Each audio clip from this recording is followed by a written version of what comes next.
Welcome to this new Flight Simulator update movie.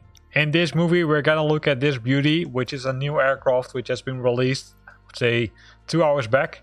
Is the D77TC Pelican, which is coming from a different game, right? So let's click on download. It's say 800 megabyte download, and then expanded it's roughly 3 gigabyte. So let's see how it ends, or how it looks like. I looked at it on the Xbox also. So what you will see is that this aircraft, or this I'd say kind of drone, has multiple liveries. I'd say pretty much I think 10 or something. So that's I would say nice. I also did a test flight with it.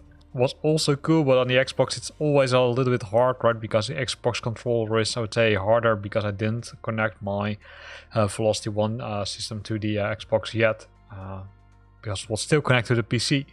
So it's downloaded, it's now expanding, and then we can start playing with it. So it's already there, so that's good. So let's go to the world map. Let's select the location. Well, let's select, well, why not, right? Let's depart from John F. Kennedy using the Miss Rhea Armory.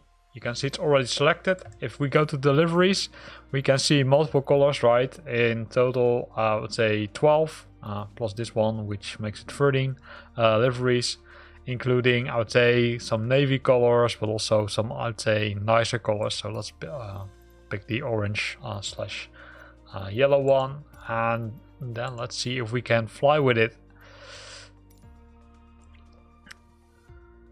The question in this case is, okay, hey, which profile do you need to select if you're using the Velocity 1 joystick, right? If you're using a normal joystick, you probably simply use, I would say, with one throttle, you can control the engines, because this aircraft has in total 4 engines. If you're having the Velocity 1, then you probably need to reconfigure your profile to use, let's say, to use the 4 levelers for the engines, because else the engines number 3 and 4 will not react to anything. So that's something you need to keep in mind. If you're using the Velocity 1 joystick, then create a custom profile. If you didn't create a profile yet, look at one of my previous videos which I created about it, how to set up your Velocity 1 if you want to fly with it on a, let's say, 4-engine aircraft. So have a look at it. So it's almost loaded, right? So here we go. So let's first have a look at the outside and the inside, right? So this is the aircraft, or it's some kind of drone, is it? I'd say it looks, I would say, pretty detailed, right? You can also see, I would say, some nice detail over here. The aircraft has some, I would say, lights. It also has, I would say, the control options, right? You can see that you can, I'd say, move around with it, also go up and down. That's always cool. Continuing our trip to the front of the aircraft. It looks really nice. You can see the engines, and I would say these are probably maybe some armor, or maybe some guns or something. Can't see it clearly. Then some nice signs here, right? You can see that there's a lot of detail over here. And then we've got the cockpit, which isn't, I would say, accessible. So that's, I'd say, too bad. Now the joystick goes down, and then we already saw a little bit of the inside, because the cool thing is that they also modeled the inside, so we can go into it.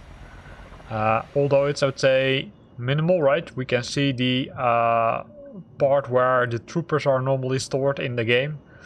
And we can, say, have the door here. I'm not sure if we can open the door from the inside. That's what I didn't find out yet.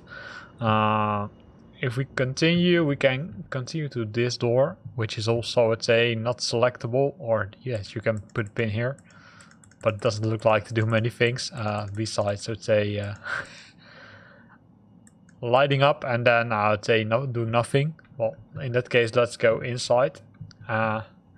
Then we enter a new building, or a new part of the aircraft, where we can see the controls over here.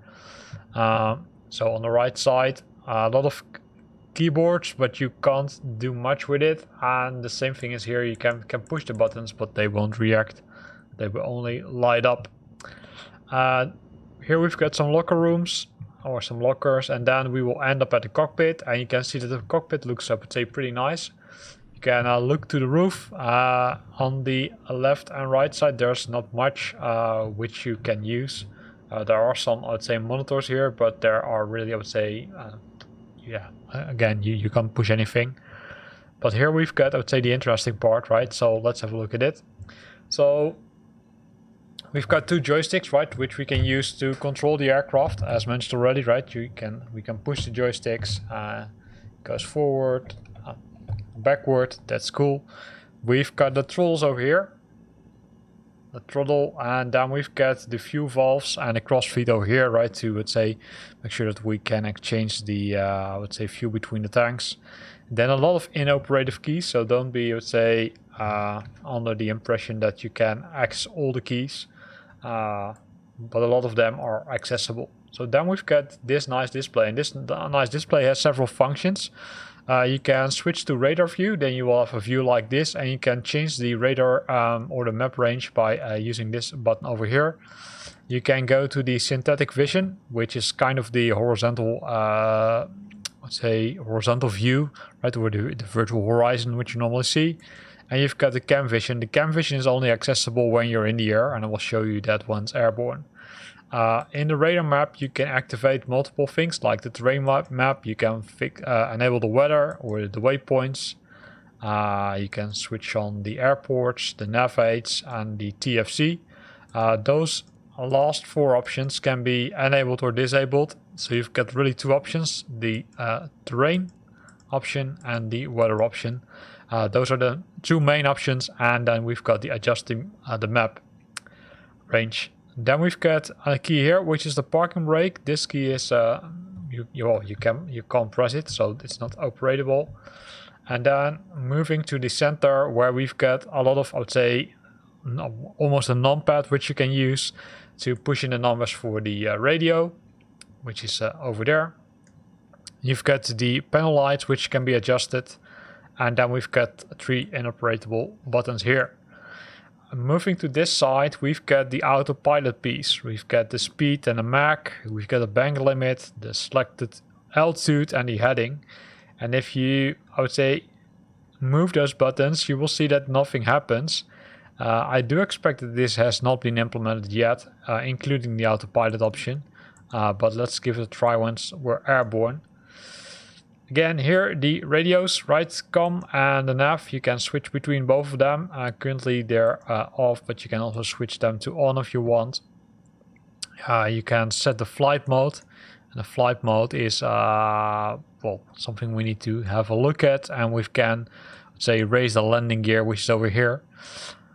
Buttons which we didn't discuss yet are over here, which is the master caution and the caution and fire alert, and then we have the alternator, the battery, and the avionics master, and then several other buttons like the pilot heat, the anti-engine or anti-ice engine, the windshield, and then several buttons which are not working. The cargo door, so you can open the cargo door, right? So let's go back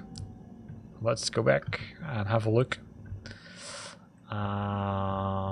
Can we control it? No.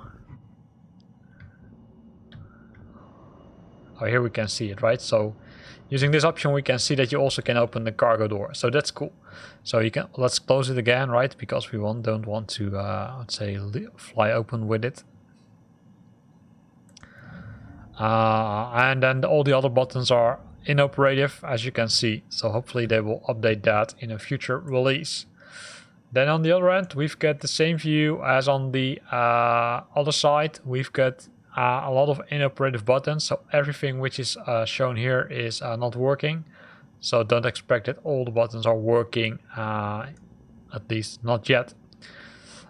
Including the buttons on the screen, which are operable on the other side.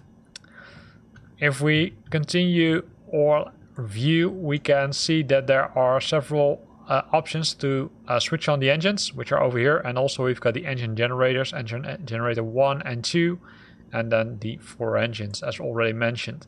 And that's something which I didn't show you yet, because besides the radios you can also switch to the engine information. So in this case the engines are set to 70%, right? But if I would increase it, you will see that it will start doing something. So that's cool. And we've got the fuel view where it shows the fuel which is remaining in the aircraft. On the top we can control the light options. So the wing, the taxi, the strobe and the beacon. Those are all the options you can do. And here's some kind of floppy drive or something. So can play, can stop. Cool. Okay, enough talked. Let's have a look if we can fly this one. So let's reach the views. That's what we've done. We're gonna increase the power. And then we're airborne. We're gonna do the gears up. And if you do the gears up, Tango Charlie leaving my airspace frequency change approved.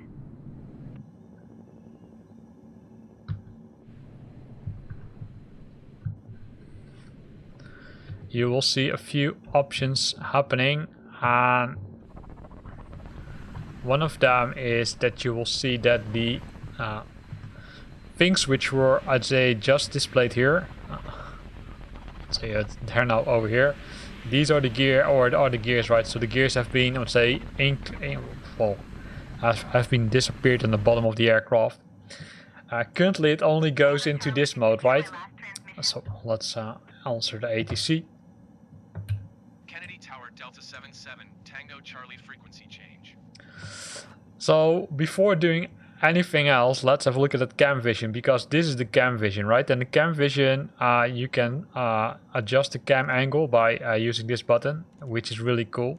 So now you can see JFK from the top of the aircraft, or from the top of the aircraft. And it, I would say, climbs pretty fast, right? The only thing which you miss in this case is that there is no, I would say, altitude being displayed. So if you want to show the altitude, you really need to go to this option, this screen, where you also see the navigation options, which are, or the navigation radios which are configured currently. So let's move to the flight mode, because this is something which you need to be aware of. By default it's in hover mode. And the hover mode, as I would say, like a helicopter, it does hover, right? It does only, I would say, stay on that position. While if you move this option, it will go into, I would say, forward direction. So you can see that it now goes, I would say, pretty cool. If I now move it back to this option and then look at it from the external view, you can see that it now only hovers and it only climbs, right? So you can see that these thrusts are now being, I would say, being used, and not the thrusts which you would expect to be on the back end, right? Because those are, I would say, generating the thrust which you need to go forward. So once I change this option, the flight mode, and then go to the outside, you will see that things will change, right? Well, hopefully they will change. I need to press the C from Charlie, and then we can control the aircraft.